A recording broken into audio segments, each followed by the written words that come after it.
बिस्मिल्लाहिर्रहमानिर्रहीम। नाज़रीन, जब सारी तदबीरें उल्टी पड़ जाएं, मिन्नतें काम आए, न तरले काम आए, न धमकियां काम आए, न राब्ते काम आए, मुलाकातों का सिलसिला भी टूट जाए, रास्ते बंद होते हुए नज़र आएँ और कॉल देने की भी हिम्मत ना रहे, तो फिर वही हालत हो जाती है जो कल आपने इमरान खान के चकवाल के जलसे में देखी कि पागलपन का इंतहाई दौरा उस पर पड़ा हुआ था। पागलपन का दौरा उस पर पहले भी जलसों में पड़ता रहा है, लेकिन इस मर्तबा कुछ ज़्यादा था। इस मायूसी की इंतहा के पीछे कल की वो रिपोर्टें हैं जो उसको दी गई और उन पर बात होगी। लेकिन पहले देखिए कि इसने क्या मज़हक़ा खेस और जुनूनी किस्म की हरकतें की। उनमें एक तो सर फहरिस्त ये था कि शहबाज शरीफ का उन बातों पर मजाक उड़ाया जिनका सिफारतकारी या सियासतकारी या गवर्नेंस से कोई ताल्लुक ही नहीं था। ये मजाक उड़ाता रहा कि प्यूटन के सामने बैठकर शहबाज शरीफ को कानों में माइक लगाना नहीं आया। ये एक ऐसी चीज़ है जो दुनिया के बेशुमार बड़े लोगों के साथ हो जाती है। बल्कि मैं आपको मिसाल दूं कि टीवी चैनल्स पर रोज़ाना दर्जनों लोग आते हैं मेहमान के तौर पर टीवी शोज़ में। उनमें सियासतदान भी होते हैं, उनमें सिफारतकार भी होते हैं, उनमें उलमाए कराम भी होते हैं, उनमें माहिरीन मईशत भी होते हैं, साइंसदान भी होते हैं, ज़राअत के माहिरीन भी होते हैं, तालिब इल्म भी होते हैं, फ़िल्मी अदाकार भी होते हैं। हर तरह के शो में हर तरह के लोग आते हैं और सबको माइक लगाया जाता है। इंतज़ामिया की तरफ से कारकुन मुतय्यन होते हैं जो उनको उनके कॉलर में या शर्ट के अंदर वो माइक लगाते हैं। हालांकि ये माइक लगाना इतना सिंपल काम है कि वो हर कोई ख़ुद भी कर सकता है, लेकिन अगर ये मुलाज़म ना लगाएं तो जितने भी लोग हैं उनमें से आधे से ज़्यादा माइक लगाने में बौखला जाएंगे। वो लगा तो लेंगे लेकिन कुछ मुश्किल के साथ, कुछ 2-3 मरतबा वो नाकाम होने के बाद वो लगा लेंगे। ये इतनी मामूली चीज़ है। तो क्या अगर कोई ये माइक ना लगा सके तो इसका मतलब ये है कि उसे शो में बैठना न दिया जाए, ये कहकर कि इससे तो माइक लगाना नहीं आता, ये बात क्या करेगा। हालांकि जिस फील्ड का वो माहिर है उस फील्ड में उसने अपनी महारत दिखानी है। अभी आपने कल परसों शहज़ादा चार्ल्स का फोटो देखा होगा कि उसने इतनी बड़ी शाही तकरीब जो फ्यूनरल की थी उसमें वो आया तो उसके कोट के बटन जो थे वो गलत लगे हुए थे। यानी दाएं तरफ के बटन ऊपर और फिर नीचे वो उसका कोट का एकदम साइड थी कोट की वो नीचे लटक रही थी और वो नहायत मज़हक़ा खेज लग रहा था।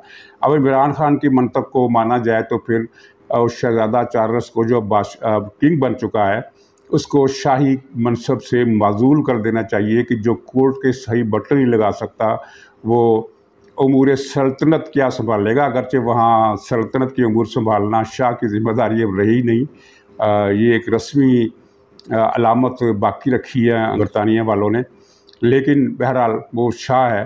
तो इन चीज़ों का सियासत से या गवर्नेंस से क्या ताल्लुक़ है जिनका मजाक ये वो शख्स उड़ा रहा है जो खुद उल्टी शलवार पहनकर जलसागाह में आ गया था।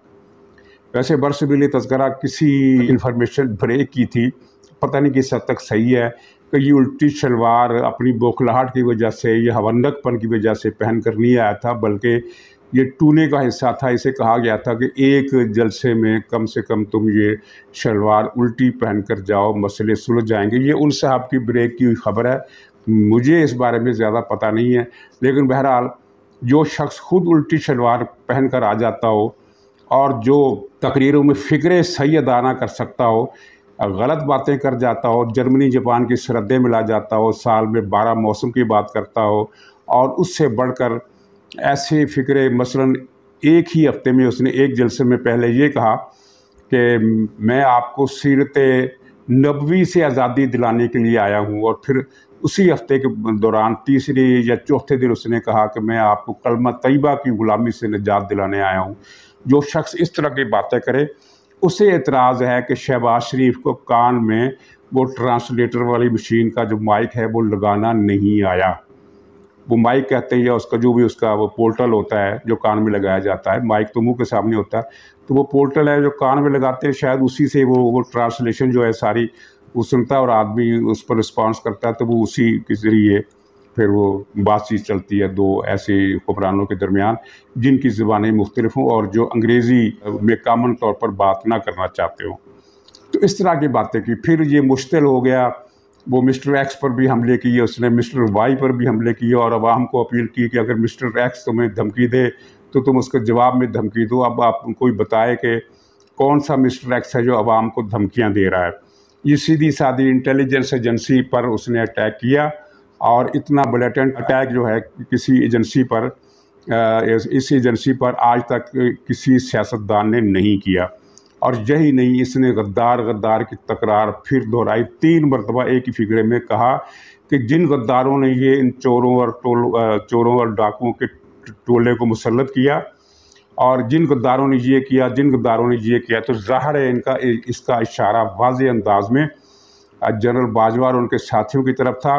और ये दिमागी ख़राबी की इंतहाई मंजिल है जो मायूसी के एक दरियाए बेपायां इसके दिमाग के अंदर जो मौजूदन है उसकी अक्कासी करती है कि इस हद तक इश्तियाल सियासतदान जब इस हद तक मुश्तल हो जाए।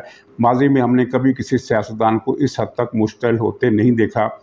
और मैं आज सवाल पूछता हूं, हर उस गद्दार ने, हर गद्दार से सवाल पूछता हूं जो ये इंपोर्टेड चोरों की हुकूमत जिन्होंने हमारे ऊपर मसल्लत की। तो माहिरीन ने नफ्सियात किया इस बात को, तो एक आम आदमी भी समझ सकता है कि जो आदमी इतने गुस्से में बेकाबू हो जाए और बेतुकी बातें करने लगे, इसका मतलब है कि उसके अंदर बहुत मायूसी है। और इस मायूसी का एक पूरा पस मंज़र है पिछले 8-9 महीनों से, 10 महीनों से बल्कि कह लीजिए। इसको हर अपने प्रोजेक्ट में नाकामी का मुंह देखना पड़ता है। और हालिया हफ्तों में इसने जितनी मूव्स की हैं सब बेकार गई हैं। परवेज़ खट्टक को जिस तरह इसने एलची बना कर भेजा बार बार, वो मिन्नत और तरले के सिवा कोई चीज़ नहीं थी, वो भी नाकाम हो गई। हर तरफ से नाकामी के बाद अब जो इजलास हुआ इनका पंजाब पार्लिमानी पार्टी का, तो मैंने कल के अपने व्लॉग में ये बताया था और ये ख़बर किसी अखबार में नहीं छपी थी कि इस इजलास के अंदर इमरान खान को बताया गया कि हमारे 25 अरकान जो हैं वो टूट गए हैं। और आज ये ख़बर आई है कि इजलास में 26 अरकान कम थे, 26 अरकान ने शिरकत नहीं की। और फिर वो हुक्मरान पार्टी का ये मौक़िफ़ भी सामने आया है कि दरअसल 5 अरकान तो ऐसे हैं जो कहीं गए हुए थे, चलिए 5 हो गए, 21 जो थे वो क्यों नहीं आए। इसका मतलब है कि दाल में काले का जो हुजम है वो 26 अरकान कम से कम तो है। और मेरी इतला ये थी कि ये ऐसे अरकान की तादाद 33 है, यानी 33। तो ये इमरान खान के लिए बहुत एक धचके वाली बात थी। और इस इजलास में परवेज़ इलाही ग्रुप के अरकान असम्बली नहीं शरीक थे, चुनांचे उनकी गैर मौजूदगी में परवेज़ इलाही के ख़िलाफ़ शिकवे किए गए।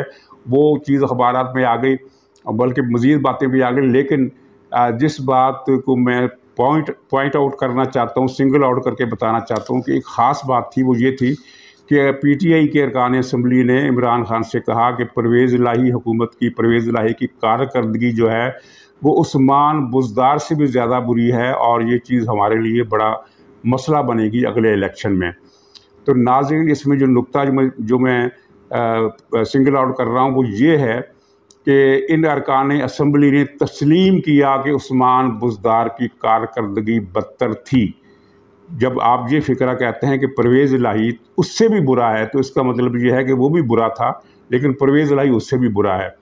तो इस पर इमरान खान ने कहा कि हमारी मजबूरी है कि परवेज़ इलाही को वज़ीर आला बनाएं। यानी पहली मरतबा इमरान खान ने अपनी पार्टी के इजलास में इस तरह के इजलास में जिसमें अवामी नुमाइंदों की अच्छी खासी तादाद हो, उसको हम ये कह सकते हैं कि ये किस्म की पब्लिक गैदरिंग थी। क्योंकि जब 100 से 150 रुकन शामिल हों और इसके अलावा स्टेज पर भी कुछ लोग बैठे हों, ओहदेदार बैठे हों, कुछ और करीबी लोग हों, जब इतने ज़्यादा लोग बैठे हों, तो वहाँ की गई बात को तख़लीए में की गई बात नहीं कहा जा सकता। इसका मतलब ये है कि वो आवाम के सामने आ जाएगी और वो आवाम के सामने अब आ गई कि अरकान असम्बली ने कहा कि परवेज़ इलाही की हुकूमत का जो अंदाज़ है या गवर्नेंस है वो तो उस्मान बुज़दार से भी ज़्यादा बुरी है। और फिर इमरान खान ने ये कहा कि हमारी मजबूरी है परवेज़ इलाही को वज़ीर आला बनाना।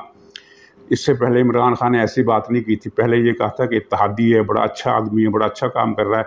अब उसने ये एतराफ़ किया है कि मजबूरी है, मजबूरी है।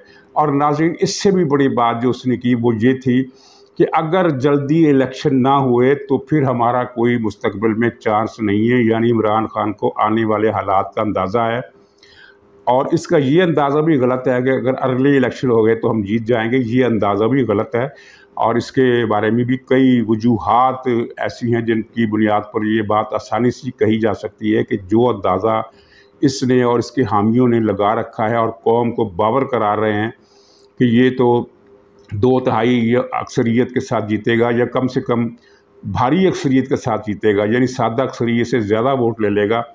तो ये भी एक बहुत बड़ी खुशफहमी है जो एक प्लानिंग के तहत फैलाई जा रही है। वरना इसके जो जलसे हैं, जो बड़े हैं या दरमियाने हैं या छोटे हैं, ऐसे जलसे हर सियासी जमात कर सकती है। मुस्लिम लीग नून कर सकती है, वो नहीं कर रही तो उसकी कमज़ोरी है।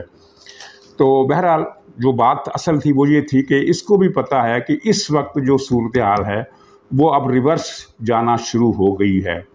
चुनांचे अर्ली इलेक्शन ना हुए तो फिर बात हमारे हाथ से निकल जाएंगी। और यही वो सच है ये जो PTI के जो तर्जमान एंकर TV चैनल्स पर बैठे हुए हैं और जो तज्जिया नगार अखबारात में कालम लिखते हैं, उनके इल्म में भी है, लेकिन वो इसको छुपाते हैं। इमरान खान ने पार्लिमानी पार्टी के इजलास में इस बात को नहीं छुपाया और कह डाला कि अगर अर्ली इलेक्शन ना हुए, अर्ली इलेक्शन से उसकी मुराद ये है कि दिसंबर जनवरी में इलेक्शन ना हुए, क्योंकि अब इससे पीछे तो मुमकिन नहीं रहा। तो दिसंबर जनवरी में इलेक्शन ना हुए तो फिर हम गए, फिर हमारे हाथ से हुकूमत गई और हमारी सियासत भी ख़त्म। क्योंकि मज़ीद 5 साल के बाद जब इलेक्शन होंगे, जनवरी में होने वाले इलेक्शन के बाद मज़ीद 5 साल बाद इलेक्शन होंगे, तो इमरान खान खुदा जाने कहाँ होगा, वो वाली सूरत हाल पैदा हो जाएगी। और ये उसकी अट्टर जो डिसअपॉइंटमेंट है वो उसकी निशानी है, उसका एतराफ़ है। और इसका यानी इजहार तो वो जलसे में कर चुका, जलसों में कर रहा है। और ये जो कल जलसा हुआ चकवाल में, उसमें तो इसने बहुत ज़्यादा ख़ुद को एक्सपोज कर दिया। खुद जलसागाह में मौजूद PTI के जो पुरजोश हामी थे, जो जलसे के अगले हिस्से में बैठे हुए थे, और जलसा का पिछला हिस्सा, इमरान खान के जलसों में हम ये पहली मरतबा देख रहे हैं कि जहाँ भी जलसा कर रहा है ग्राउंड का पिछला हिस्सा मुकम्मल तौर पर खाली होता है। ये इससे पहले नहीं होता था। तो वो चूँकि इनकी टीम जो है, कैमरा टीम, वो अगले हिस्से को फोकस करके सामने वाले नुक्ते को कैमरे के जूम में रख के कैमरे को दाएं से बाएं इस तरह घुमाती है कि जिससे पता चलता है कि जलसागाह बहुत लंबा है और जलसागाह बहुत लंबी है और जलसे में हाज़रीन की तादाद बहुत ज़्यादा है। लेकिन ये उसी तरह की हरकत है जिस तरह ट्रेन में आप सफ़र करें तो आपको दूर जो दरख्त खड़े हुए हैं वो बहुत आहिस्ता हरकत करते हुए नज़र आएंगे। यानी 1 मिनट के बाद भी आपको दूर का जो मंज़र है वो उसी तरह नज़र आएगा, लेकिन जो नज़दीक के जो दरख्त, पौधे, झाड़ियाँ हैं वो आपको बड़ी फराटे भरती हुई तेज़ी के साथ पीछे की तरफ जाती हुई नज़र आएंगी। तो ये इस तरह की कैमरा टेक्निक इन्होंने की है कि दूर जूम आउट है वो फोकस में ज़रा मध्यम होकर रहे, लेकिन जो सामने का हिस्सा है वो ज़रा तेज़ी से इसको मूव करो। और एक ही जगह को 2 मरतबा मूव करके दिखाते हैं। इंडिपेंडेंट कैमरा मैन तो वहाँ जा ही नहीं सकते, चुनांचे TV चैनल मजबूर हैं कि जो PTI की तरफ से फुटेज मुहैया की जाती है उसे नशर करें। तो इस तरह ये एक जालसाजी और फ्रॉड के ज़रिए अपने जलसों को बड़ा दिखाते हैं, उससे बड़ा जितना कि एक्चुअली होता है। इमरान के जलसे छोटे नहीं होते, लेकिन जितने बड़े ये दिखाए जाते हैं उतने बड़े भी नहीं होते। ये एक मॉडरेट किस्म के बड़े जलसे होते हैं। और ऐसा जलसा करना पाकिस्तान की किसी भी मेन स्ट्रीम सियासी पार्टी के लिए कतई मुश्किल नहीं है, और हर पार्टी करती है। तो नाज़रीन, बाकी कहानी आपके इल्म में है जो कुछ अदालतें कर रही हैं, जैसा कि इमरान खान पर दहशतगर्दी वाले केस से दहशतगर्दी की जो शिक थी वो उड़ा दी है जस्टिस अतर मिनल्ला ने, इस्लामाबाद हाई कोर्ट के चीफ जस्टिस ने। जबकि कानून ये है कि शिकों का ख़ात्मा ये सिर्फ़ इंसदाद दहशतगर्दी की अदालत ही कर सकती है, दूसरी अदालत ये काम नहीं, हाई कोर्ट का ये दायरा इख्तियार नहीं है। लेकिन इमरान खान के मामले में अब चूँकि आइन और कानून तो कुछ रहा ही नहीं है। और दूसरा वाक़या जो है वो है इलेक्शन कमीशन का, जिसमें फ़ैसला महफूज कर लिया है तोशा खाना केस में, और वो कब सुनाया जाता है ये पता नहीं। लेकिन ज़ाहिर है मुश्किल हालात हैं इलेक्शन कमीशन के लिए भी। आपने देखा कि वो फॉरेन फंडिंग केस में जो शोकाज नोटिस था उसका जवाब देने के लिए इमरान खान को मज़ीद 6 हफ्तों की मोहलत मिल गई है। ये एक अजीब व गरीब किस्म की, नाकाबिल यकीन किस्म की और मज़हक़ा खेज़ बल्कि अफसोसनाक किस्म की रिलीफ है जो इमरान खान को मुसलसल मिल रही है। पहले भी ये 2-2, 3-3 हफ्ते करके ये 2 महीने की रियायत ले चुका है और ये तो मोहलत मांगता ही रहेगा मज़ीद 10 बरस तक। तो क्या इलेक्शन कमीशन उसको 10 बरस तक मोहलत देता ही रहेगा? बहरहाल इस केस की ख़ास बात ये थी इलेक्शन कमीशन में जो तोशा खाना केस था कि इसमें इमरान खान के वकीलों ने ये नहीं कहा कि इमरान खान चोर नहीं है, इसकी सफाई नहीं दी। सारा ज़ोर इस बात पर उन्होंने लगाया कि इस केस का फ़ैसला सुनाना इलेक्शन कमीशन के दायरे इख्तियार से बाहर है, यानी इमरान खान चोर तो है लेकिन तुम फ़ैसला नहीं सुना सकते। ये फ़ैसला इस्लामाबाद हाई कोर्ट करेगा, जहाँ से इनको उम्मीद है कि पहली पेशी में इमरान खान बरी हो जाएगा। तो अब तक की ये सूरत हाल है। और इमरान खान की दीवानगी जो है वो उसको अगर आप एंजॉय करना चाहें तो उसकी फुटेज पूरी जलसेगाह की तकरीर की मौजूद है, नेट पर देखिए और मज़े उड़ाइए। लेकिन मेरा ख़्याल है कि आप शायद ये पसंद ना करें। तो इजाज़त दीजिए, इंशाअल्लाह अगले व्लॉग में फिर मुलाकात होगी। तब तक के लिए खुदा हाफिज़।